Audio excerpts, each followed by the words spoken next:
বাঁধলো, ওই হুজুরের গলা চালিয়ে দিল ছুরি। এরা কারা? এরা হলো ওই মুনাফিকের চাইতো মুনাফিক আরো ভয়ঙ্কর। কথা বলেন ঠিক? মুনাফিকি এখনো বর্তমানে আছে না নাই?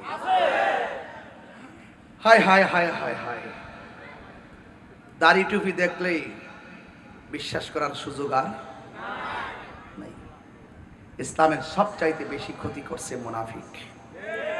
এজন্য রাসূল বলেন কাফের চাইতো মুনাফিক আরো ভয়ঙ্কর। কথা বলেন ঠিক?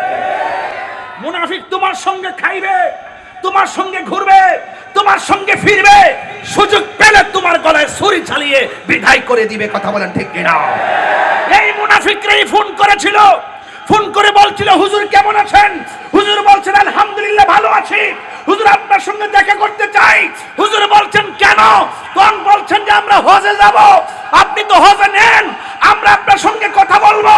এই কথা বলে ঘরে ঢুকলো, ঢুকার পরে দরজা বন্ধ করলো, হাত পা বাঁধলো, ওই হুজুরের গলা চালিয়ে দিল ছুরি। এরা কারা? এরা হলো ওই মুনাফিক। আর কাকে মেরেছে? আল্লামা শহীদ ফারুকীকে শহীদ করেছে। কথা বলেন ঠিক কিনা? বলেন। এই সুযোগ পেলে আপনাকে শেষ করে দিবে, সুযোগ পেলে আমাকেও শেষ করে দিবে। তাই বলি কি হকের ময়দান থেকে পলায়ন করা যাবে?